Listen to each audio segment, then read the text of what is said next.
Hey, everybody. Welcome back. This is the How to Succeed podcast. I'm your host, Mike Montague, and my guest this week is Steve Spiro. You can find him at stevespiro.com, master connector, and we are going to be talking about how to succeed at breaking through the digital barrier. How do we connect and have really great conversations virtually? It's a big topic. It comes up all of the time. And don't forget, we cover all kinds of topics like this. You can subscribe to the podcast wherever you're listening or watching to it right now. Sandler.com is the website for Sandler. We're the world's largest sales training, leadership training, customer service training organization in the world with over 200 locations. More information at Sandler.com. This is How to Succeed at Breaking Through the Digital Barrier. All right, Steve, welcome to the podcast. Again, Steve Spiro at stevespiro.com, master connector. Tell us about the digital barrier and why it's so difficult to connect online these days versus in person.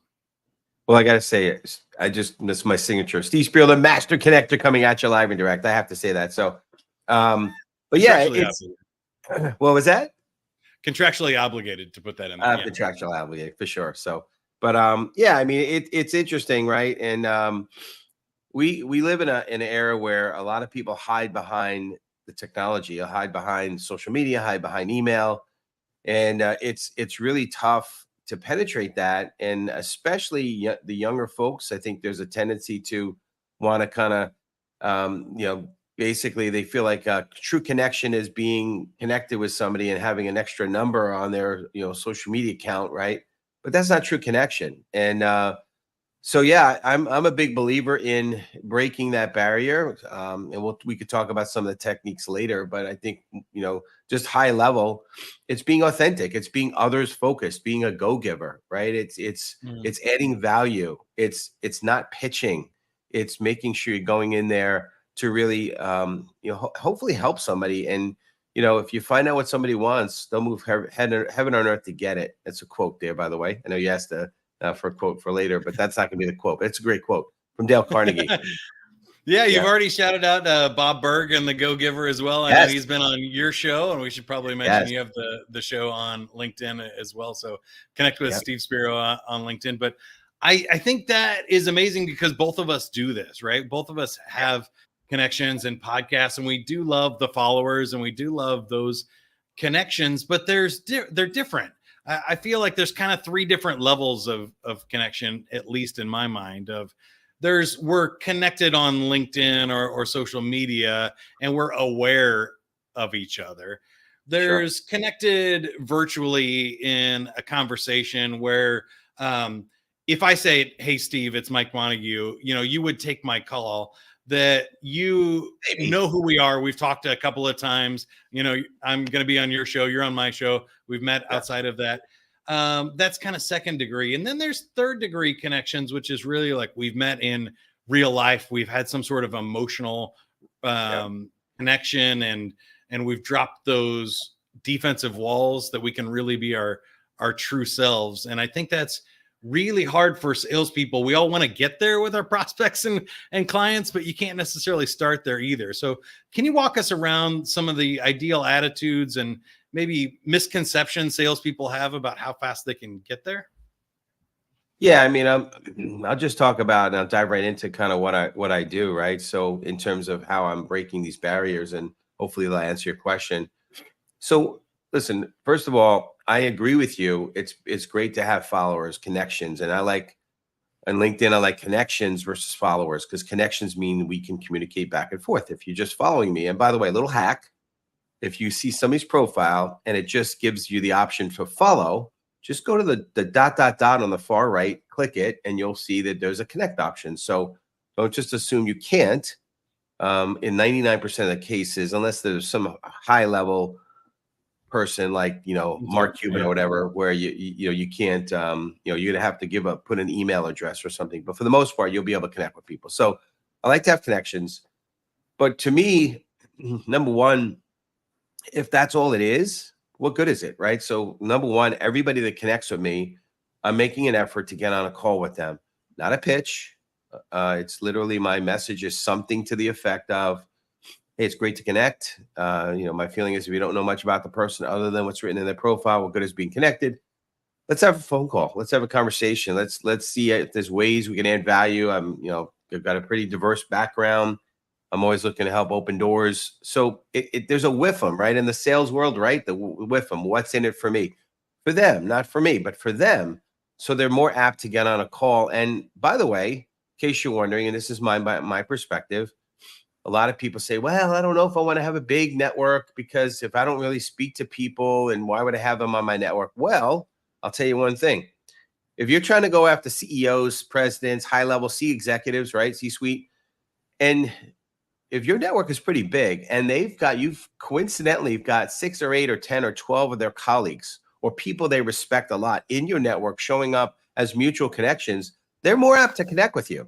So there's a real value in having that bigger network, even if you don't have the opportunity to speak to them. But I do believe that, number one, reaching out is important. Number two, in no particular order here, is also making sure you're putting out content regularly. So my network knows me. So when I do make introductions, even I haven't had the opportunity to speak with somebody, maybe for whatever reason, they're actually very appreciative when I make some introductions, because I'm putting out content and I'm adding value that way, and whether that's posting regularly or, putting, like you said, I've got my live broadcast called the Master Connector Show. A little plug.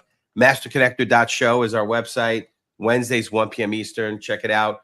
It's a great show. I have a phenomenal co-host, and it's great. So, but anyway, we're adding value, and so people are more apt. And I'm just getting over something here. But if you get on if you're basically putting out valuable content and you're showing yourself as a expert, as a thought leader, again, people will be more apt to connect with you, and then with the right messaging, want to get on a call with you, and then that barrier goes down, right? We get all these all the time. I'm sure you get them too, Mike. The pitch. I mean, ditch the pitch, right? Book, by the way. The connect and then the pitch slap. Yeah. The pitch slap. It's crazy. Yes, it's insane. But ditch that, right? Just let's try to see ways you can add value, and you'll be surprised. And then we could talk later. You tell me if you want to touch it an hour later, but I could tell you about how I help break barriers down outside of social media and take it to the next level. Yeah, I think we'll go there in a second, but I wanted to highlight a few things that you've mentioned already. Is one, somebody connecting with you or somebody reaching out to connect is a conversation starter. If you're in sales or you're trying to grow your business and network and make stuff happen, just clicking accept on there is not going to get you any business ever. So you have to translate that into a conversation. You have to get on virtually, and you have to get to know these people. Otherwise, it's just another number in both of your follower accounts that might make you feel nice at some point when it gets a comma in it, but it's not going to actually build your business. So I love all of the stuff you're talking about there already and really connecting. We can go into some more of the techniques later, but tell us about that. Like, once you have somebody, we both have shows, which I think makes it interesting, because you can always say, hey, love to have a 30-minute conversation with you or an hour-long conversation on a show. But how else do you use it to continue these conversations? I think about it like stretching, right? How do we go from a 5 or a 15-minute connector to a 30-minute or, even longer 90-minute face-to-face conversation? Sure. And my perspective is maybe a little different. I'm kind of keeping the conversations to 30 minutes, and then we could always do a round 2. We could do a round 3. If it really feels there's synergy, we'll meet for coffee in person. Then that probably will go to more like an hour, could be more. But I don't know about you, Mike, but I don't have the patience, and I feel like a lot of people don't. If I'm 23, maybe I'm used to messaging back and forth. But I feel like busy professionals don't have the patience. So you got to hit them with something that's engaging with a message. And my message, I don't do back and forth. Again, you could do it. I'm not saying it's wrong. It's just my style. I'm getting on a call right away. And basically that call starts with sort of what I just said. It's great to be connected, but my feeling is if we don't know much about the person, why be connected? I'd love to hear your story, your journey, not just what you do, but the born and raised, the whole nine. I'll give you my story, and we can kind of go from there. And Yeah, I'm re-listening to probably for the 90th time, great book, How I Raised Myself from Failure to Success in Selling by Frank Bettger. And he in part of the book I was listening to, he talks about that, right? How in the world did you get into this industry, right? And the guy shut him down as an insurance salesman, but he wound up asking that question, and 3 hours later he said, what do you do again? And boom, he was became a client of him. But just asking people, have a genuine interest in them. And then when I tell my story, I get transparent, I get authentic. I talk about that I was learning disabled, dyslexic, picked on and bullied as a kid. And, I talk about the humble beginnings, and I talk about that. And I feel like what happens, and I have these conversations with a lot of people, and, often you can see their eyes are getting welled up, and they're like kind of emotional. And they're like, I've shared some stuff that I don't think I've shared with almost anybody. And I'm sharing with you because I'm leading with some of those vulnerabilities, people open up. And I think you sort of alluded to in the beginning of this interview, this chat. You said, how do you kind of get the kids to kind of play in the sandbox together? And well, it's through being authentic and vulnerable, and not just at some point I'll do a TEDx talk, which is in our weakness there's power. And that's the whole idea behind it, right? If we share, because I was so wounded as an adult and as a kid into my adulthood, I protected myself, I blocked people out, and I was weak in that. And the minute I started to share some of those things, people started to relate, and the connections became powerful. I became powerfully confident. In that same book I happen to be reading right now, or listening to, the How I Raised Myself book with Bettger, he talks about, if you're scared, just starting a conversation by saying, listen, I got to say, I'm extremely intimidated by talking to you.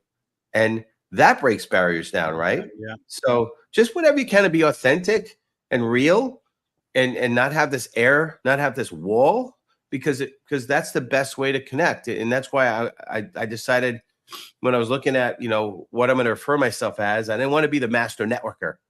I want to be the master connector, because true connection is super powerful.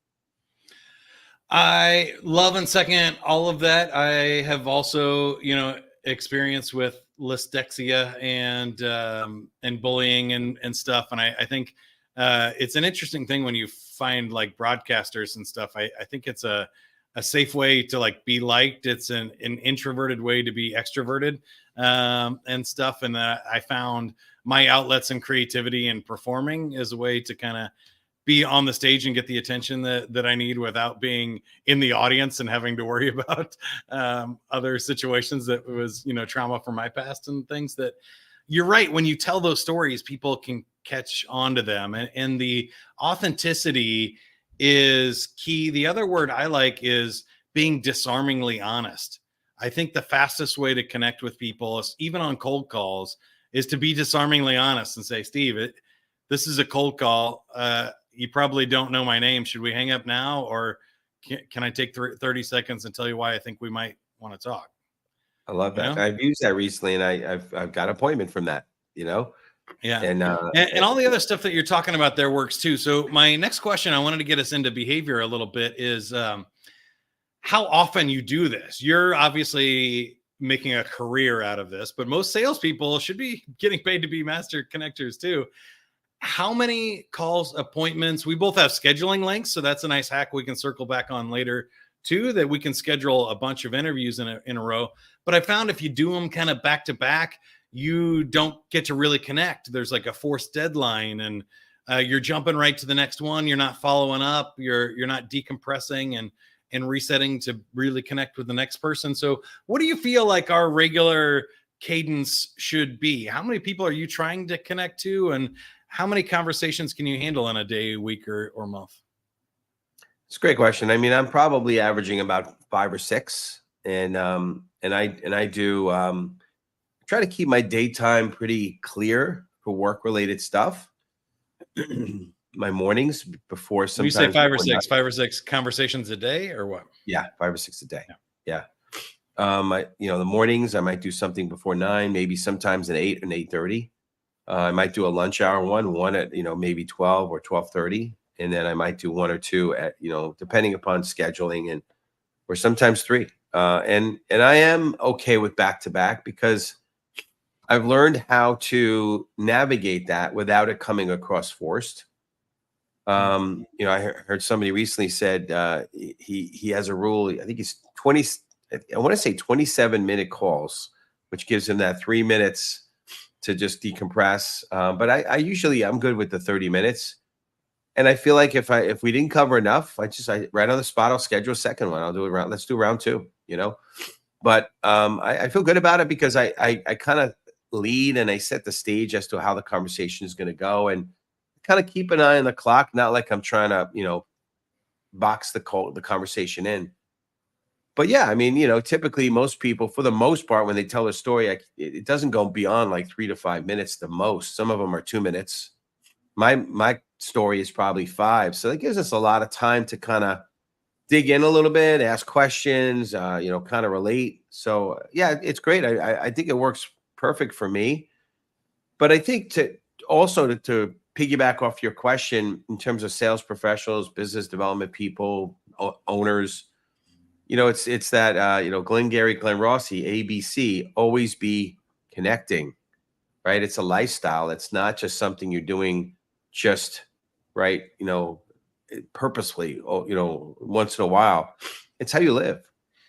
And so I was been a little bit under the weather. So I hit the gym typically every day. I wanted to go to the sauna, maybe sweat out some of the stuff. And while I'm in the sauna, I'm talking to people, right? On purpose, right? I think I may have shared this with you, Mike, when I years back, I had a mentor who was extremely successful, took me under his wing, got me on a path of self-development, books and audios, networking. And he challenged me. He said, Steve, you need to meet 3 strangers every day. And, you know, in the New York area, if you know, speak to a stranger, they're going to shoot you, kidnap you, kill you. But I did it, stretched me, got me out of my comfort zone. So everywhere I go, whether it be at the supermarket, you know, at Starbucks, online, I don't care where I am. I'm talking to people on purpose and with no agenda. But you'd be surprised how many contacts I'm talking about. When not just people that, you know, hey, it was nice to meet you, I got your name, but literally, and not even just their social media handle, because I know that's a lot of the younger people like to do. I'm talking about we exchange cell phone numbers, we text each other, and there's this beginning of a conversation. And my protocol with that, because to me the world is my networking event. So my protocol is I'll go right away and find them on LinkedIn, send a connect request. If they accept, which many times they do right away, and almost that same day, I'm sending that same message, pretty much slightly modified. Hey, it was nice meeting you at the gym today. You know, let's get on a call. Basically, the same message. I don't mean to be redundant, and you'll be surprised how many people from a conversation on a sauna. We were clothed, okay. It freaks me out when people go to the sauna with zero clothing on. It freaks me out. I don't do it. At least put a towel on, please. Come on. Anyway, sidebar. But anyway, I'm definitely, you know, getting calls from that, and then continuing to grow the conversation, grow the relationship. And at the end, and we could talk about that if you like later, but it's like 4 or 5 or sometimes 6 add values at the end of every call that I'm throwing out to them. I don't care if they throw anything out to me. Doesn't matter. I'm throwing that out. And that makes me feel great about reaching out, because I know that I really am honestly, truthfully going to be adding value for them. It's not like some shtick. It's not some technique. It's really heartfelt and true. I think that's awesome too. David Sandler, our founder, used to have a 3-foot rule himself, that if somebody came within 3 feet of him and he could reach out and touch them, he had to introduce himself. And so whether that's in a grocery store checkout line or something else, might as well say hi and spend the time connecting with somebody. And you never know what's going to happen. But that was going to be kind of my next question. You were leading there too, is do you see all of this as just serendipity, or is there some sort of logical progression for you and some sort of end goal in this? How do you treat that as far as like your long-term plan? That's a great question. So I have like 3 or 4 or 5 things that I'm doing right now, between inspirational speaking, the show, got some entrepreneur projects. You know, I do business automation consulting, and I have pretty significant networking, you know, groups that I'm a part of that have leadership roles in. So there's a lot of things, right? And so why I like the idea of the master connector sort of umbrella, if you will, funnel, if you will, is allows me to kind of, you know, kind of pull people in, if you will, have a conversation, and decide which direction, if any, that I could take them to. And so the answer to your question is there's no real kind of like purposeful direction I'm trying to go. I want to see if first and foremost, how can it best add value to you? But the mindset that I've done with this has allowed me to have, the last 3 years have been the best financial years of our life. So I don't know. I can't say that it's gotten this business or that, but it's gotten tremendous amount of collaboration.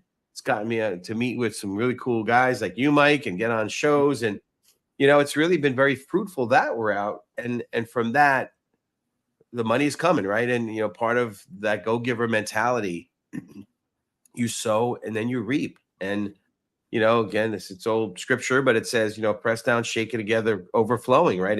You're going to get, I call it in my book, I call it the secret of the corn. And by the way, we didn't talk about that. I wrote a book, a little plug here, The Tao of a Master Connector. And by the way, little extra plug, the way, because Tao means the way, an introvert became a master connector. But anyway, in the book, there's a little piece I talk about, and I didn't make this up. I kind of heard it once. I call it the secret of the corn. And so when you sow corn seed, you're not going to get apples. And you put 2 or 3 corn in the ground. If you water it, seed time, progression time, harvest time, and I don't know, let's say 6 months later, a stalk of corn will come up. And in that stalk of corn, there's 8 or 9 or 10 ears of corn with multiple kernels of corn. So those 3 or 4 that you put in the ground become thousands, right? And that's the universal law of sowing and reaping, and the law of increasing return. It's all part of universal law. You could say it's God's law, giver's game, all that good stuff. Yeah, exactly. So it's amazing. And so to answer your question, this is what I live and breathe. It's who I am. It's my persona, but it filters in all areas of my life, business and personally and professionally. Love that. I think that's great. And I think there are kind of 2 ways that sales professionals can take this track. Is one, if you are selling, you do need to have kind of a clear, well-lit path of like, if this person is a prospect, here's where I want to go next. And here's my next give for them, sure. Whether that's a free webinar, or a gift, or a book, or, we're going to have a longer consultation, whatever that next step is for you. You should always have that in your mind, so you know where you're going and you're not making it up every time. But there's also something to be said for the people that are not prospects for you. Both of us are ridiculously good looking, but we're not qualified to buy hair care products anymore. So, right. If you're selling hair care products, you go, oh, Mike and Steve aren't my ideal clients, but we know people with hair, right? So we can go for referrals, we can build relationships, or maybe we can help them grow their business in a different way. And so I like having that idea of 5 or 6 different things and just kind of looking for where the most value is and the most impact in the relationship. Can you tell us about what some of yours are? It'll be a nice plug to wrap up on too. Okay. And I always think about that. Like, can I bring them on as a podcast? Can I get a referral? Should I pass this lead over to somebody else? Is there an introduction to them that I could make that would, somebody else would be a better prospect for them? There's lots of different ways that I can go. You stole my thunder for the most part. Yeah, that's it. So at the end of every call, if the person is decent and is not pitching me and is got a good human being and good credibility, almost all the time I'm going to offer up. Listen, and I make a joke out of it. I say, hey, listen, I don't have that big of a network. I'm only 27,000 connections. I said, why don't you peruse my connections on LinkedIn? Come up with a half dozen names of people that I'm connected with that perhaps you aren't. And I'll be happy to make an introduction. And I do that. Here's why. Back in my networking days, the B&I networking days, I call it the needle in the haystack theory. It's like, I was in a cubicle back in my technology sales days, and somebody one of my fellow cube mates bellows out, hey, does anyone know of a good painter? And I happen to have a painter in my B&I group. But what are the odds of you hearing?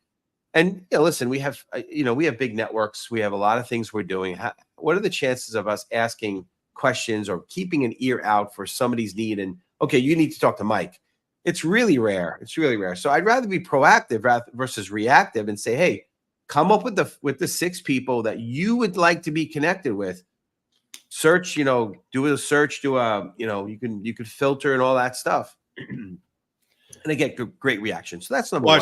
Watch shameless plug. I'm going to get you back. That's in my go. book, LinkedIn the Sandler Way. You can get it for free. Sandler.com/LinkedIn secrets. I'm going to have to pick up that book myself. I appreciate that. Yeah, so that's one. And then the other one is networking, right? I say, hey, and this is how I say it. I actually belong to 2 networking groups. I say, would it be valuable? I belong to a couple of networking groups. It'd be valuable if I was to invite you as a one-time visitor to some of those networking groups. And most of the time, people's like, yeah, that'd be great. And now, whether the timing or not works out, that's a whole nother story. But at least make the effort. Which, by the way, if they do come to the group, they're going to meet some amazing people. If they do eventually join, maybe it's a way that they're going to be in my life and my business circle every week if they do join. So that, because maybe they're not ready or I'm not ready to do business with them right now, but that's an opportunity for us to stay in touch on a regular basis. So that's number 2. Number 3, I send them a link to my show and some of my other content, my books, and I encourage them to come on the show.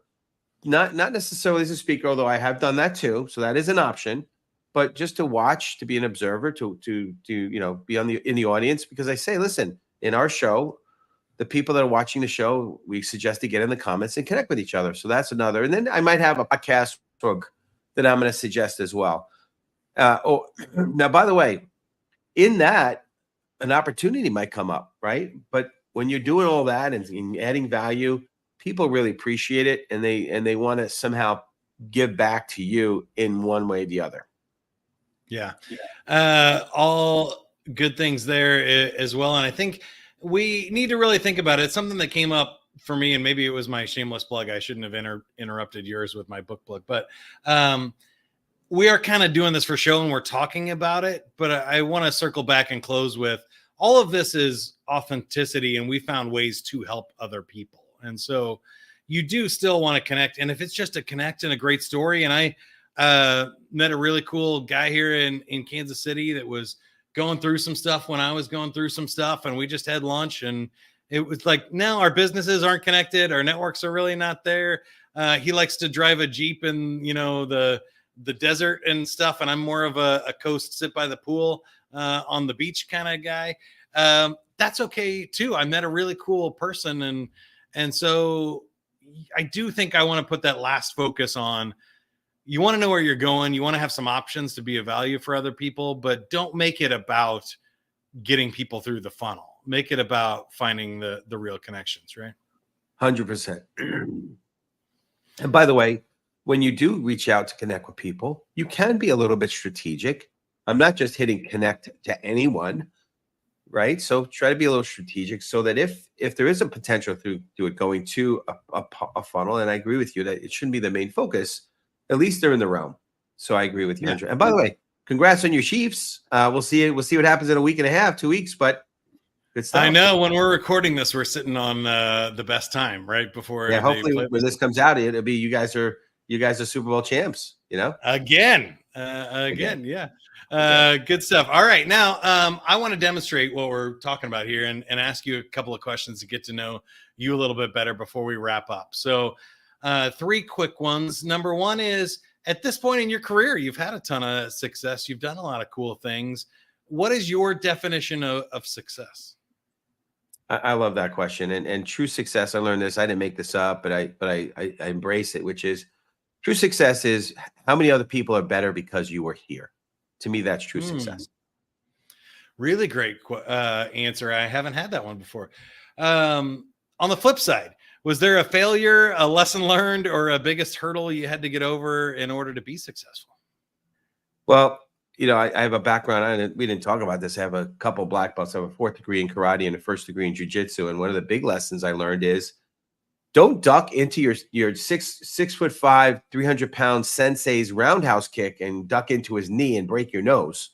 But that's a lesson. That's a life lesson in life. And by the way, I didn't leave class. I straightened my own nose, because you can't put a nose in a sling. And I continued on. And so I think the big lesson is, when you have adversity, keep going. Keep going. That's the big thing. Don't quit. You don't quit, you win. And you're going to have adversities, right? One of my pillars of my book, of our show, and when I do, inspirational speaking, it's having the grit to overcome obstacles. You got to have grit. But anyway, I don't know if I answered your question, but that's the best way. Definitely does, but I wanted to take it 1 minute to go a little bit deeper because you shared things with your own personal challenges in learning and with bullies and being an introvert. Was there a moment or a particularly like big growth spurt that you hit because of getting past or working with some of those things? Growth spurt. Hopefully you don't mean height because I'm 5'7" barely. But no, I wound up starting the training in the arts at 20 years old. So I didn't, it wasn't like and by the way, my parents, who they didn't have any money when I grew up, they sent me to judo class for like 2-3 months. And it made things worse because when the neighborhood kids found out, they wanted to challenge me even worse. So no, listen, I think what it did for me is, again, it gave me a chip on my shoulder. That's probably what that did for me. And it allowed me, gave me the strength to push forward. And I visualized those guys, if you will, and, in your face kind of thing. Right. I don't even know who they are anymore today, but it drove me. And I will say on the dyslexia part, or you said lixthesia, I think you said, or something like that. Yeah. Which I think is hysterical. That was great because that allowed me to be a creative problem solver. When I saw that I couldn't learn the way the average person learns, I had to be creative. And so that was really, has been really good from a creative problem solving standpoint. I found that too. And in my experience, it made me a very poor speller in grade school and high school, but in college, spell check got good. And now Grammarly is an amazing tool to help with that. But it made me a lot better in math because I was solving them sort of backwards and differently than other people. And it did make me a creative problem solver, which was an amazing strength. So I wouldn't trade it for anything. Last question. What is your favorite quote, motto, or mantra? Where you are in life depends on two things. The books you read, where you are in the future, in your future life, the books you read are the people you associate with. That's something that's really, and as a dyslexic, reading was torturous, but thank God you talked about technology like Grammarly and things like that. Thank God for Audible. And by the way, shameless plug, my book is available on Audible if you have a learning disability. But Audible's been great. I've been going through like 2 or 3 books a month because I've been able to do it. But the books you read and the people you associate with, right? Look at the people around you, the average 5 in terms of what their net worth is, and that's going to probably be yours. So elevate, who you surround yourself with. Hey, maybe if this is going to people that aren't Sandler trainers, get a Sandler trainer, right? That's another way to elevate, right? But I'm sure it's going to people that are already trainers. So, but yeah, the value of that, right? It's you only know what you know, and get around people that are super successful. I love it. Again, we're talking with Steve Spiro, Master Connector. You can find him at stevespiro.com or the Master Connector Show on LinkedIn, and connect with Steve on LinkedIn. I'm excited to be on that show coming up real soon, and continue our conversations and our connection. Anything else you'd add to that list? We mentioned the book, the Tao? The Tao of a Master Connector. The subtext is the way an introvert became a Master Connector. And yeah, get that book. But listen, definitely, I would embrace self-development, and again, who you are is really going to be dependent upon all those things you put in your head. So definitely do that for sure. Keep going, keep learning. For more information on